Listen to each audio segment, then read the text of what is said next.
ರೈತರು ಇವತ್ತು ಸಮಸ್ಯೆಯನ್ನು ಎದುರಿಸ್ತಾ ಇರುವಂಥದ್ದು.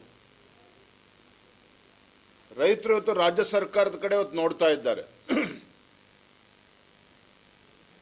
ಅದರ ದುರಂತ ಏನಪ್ಪಾ ಅಂತ ಹೇಳಿದ್ರೆ,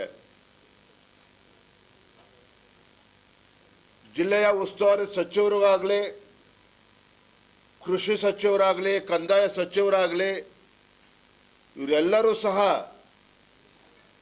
ಬೆಂಗಳೂರಿನಲ್ಲೇ ಎಸಿ ರೂಮಲ್ಲೇ ಕುತ್ಕೊಂಡು ಇವತ್ತು ರೈತರ ಸಮಸ್ಯೆ, ರೈತರ ಬಗ್ಗೆ ಪರಿಹಾರವನ್ನು ಕೊಡೋದ್ರ ಬಗ್ಗೆ ಚರ್ಚೆ ಈಗ ಪ್ರಾರಂಭ ಮಾಡಿದ್ದಾರೆ ವಿನಃ ತಮ್ಮ ತಮ್ಮ ಜಿಲ್ಲೆಗಳಿಗೆ ತೆರಳಿ ಆ ತಾಲೂಕುಗಳಿಗೆ ಭೇಟಿಯನ್ನು ಕೊಟ್ಟು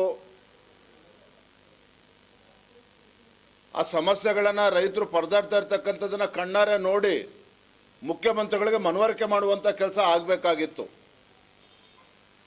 ಎಲ್ಲ ಸಚಿವರು ಕೂಡ ವೈಮಾನಿಕ ಸಮೀಕ್ಷೆನೇ ಮಾಡೋದಾದರೆ ಮತ್ತೆ ಜನಪ್ರತಿನಿಧಿಗಳು ಅಂತ ಯಾಕಿರಬೇಕಾಗಿದ್ರೆ ಅದನ್ನು ಅಧಿಕಾರಿಗಳೇ ಮಾಡ್ತಾರೆ. ನಾನು ಪತ್ರಿಕೆ ನೋಡ್ತಾ ಇದ್ದೆ, ಕಲಬುರಗಿ ಜಿಲ್ಲಾಧಿಕಾರಿಗಳು ನಿನ್ನೆ ಸಮಗ್ರವಾಗಿ ಪ್ರೆಸ್ ಮೀಟನ್ನು ಮಾಡಿದ್ದಾರೆ, ಮಾಹಿತಿಗಳನ್ನು ಕೊಟ್ಟಿದ್ದಾರೆ. ಅವರೇ ಮಾಡ್ತಾರಲ್ಲ, ಹಾಗಾದ್ರೆ ಅಧಿಕಾರಿಗಳೇ ಮಾಡ್ತಾರಲ್ಲ, ಹಾಗಾದ್ರೆ ಜನಪ್ರತಿನಿಧಿಗಳು ಯಾಕಿರ್ಬೇಕಾಗಾದ್ರೆ. ಹಾಗಾಗಿ ನಾನು ಗೌರವಾನ್ವಿತ ಮುಖ್ಯಮಂತ್ರಿಗಳಲ್ಲಿ ಆಗ್ರಹ ಮಾಡ್ತೇನೆ.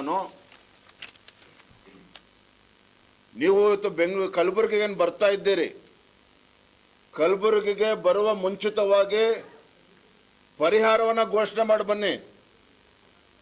ರೈತರು ಸಂಕಷ್ಟದಲ್ಲಿದ್ದಾರೆ. ಕಲ್ಯಾಣ ಕರ್ನಾಟಕ ಇಡೀ ರಾಜ್ಯದಲ್ಲಿ ರೈತರು ಸಂಕಷ್ಟದಲ್ಲಿದ್ದಾರೆ. ಪರಿಹಾರ ಏನು ಕೊಡ್ತೀರಿ, ಏನು ಬಡವರು ಮನೆ ಕಳೆದುಕೊಂಡಿದ್ದಾರೆ ಅದಕ್ಕೇನು ಪರಿಹಾರ ನೀಡ್ತೀರಿ, ಸಮಗ್ರ ಪರಿಹಾರದ ಬಗ್ಗೆ ಚರ್ಚೆ ಮಾಡಿ ಪರಿಹಾರವನ್ನು ಬೆಂಗಳೂರಿನಲ್ಲೇ ಕೂತ್ಕೊಂಡು ಘೋಷಣೆ ಮಾಡಿ ಆಮೇಲೆ ಕಲಬುರಗಿಗೆ ಬನ್ನಿ, ಈ ಭಾಗದಲ್ಲಿ ಪ್ರವಾಸ ಮಾಡಿ. ಅದರ ಬದಲಾಗಿ ಇಲ್ಲಿ ಬಂದು ಸಭೆ ಮಾಡಿ 2 ದಿನ ಆದಮೇಲೆ ಕೇಂದ್ರ ಸರ್ಕಾರಕ್ಕೆ ಪತ್ರ ಬರೆದಿದ್ದೇವೆ, ಇದು ಮಾಡೋದಕ್ಕೆಲ್ಲ ಇವತ್ತು ರಾಜ್ಯ ಸರ್ಕಾರ ಇರುವಂಥದ್ದು. ಕೇಂದ್ರ ಸರ್ಕಾರ NDRF ನಾಮ್ಸ್ ಪ್ರಕಾರ ಏನು ಪರಿಹಾರನ ಕೊಡಬೇಕು ಅದು ಕೊಟ್ಟೇ ಕೊಡ್ತಾರೆ. ಆದರೆ ರಾಜ್ಯ ಸರ್ಕಾರ ಒಂದು ಜವಾಬ್ದಾರಿಯುತ ರಾಜ್ಯ ಸರ್ಕಾರ ಇವತ್ತು ಅಧಿಕಾರದಲ್ಲಿ ಇರುವಂಥ ಸಂದರ್ಭದಲ್ಲಿ ರಾಜ್ಯ ಸರ್ಕಾರದ್ದು ಕೂಡ ಹೊಣೆಗಾರಿಕೆ ಇರ್ತದೆ. ಮೊದಲನೇದಾಗಿ ಆ ಉಸ್ತುವಾರಿ ಸಚಿವರನ್ನ ಆ ಎಸಿ ರೂಮಿಂದ ಹೊರಗೆ ದಬ್ಬಿ ಎಲ್ಲ ತಾಲೂಕುಗಳಿಗೆ ಹೋಗಿ ರೈತರನ್ನ ಭೇಟಿ ಮಾಡಿ ಸಮಸ್ಯೆ ಬಗ್ಗೆ ಆಲಿಸಲಿ, ಸಮಸ್ಯೆಗಳನ್ನು ಅರ್ಥ ಮಾಡ್ಕೊಳ್ಳಿ. ಆಮೇಲೆ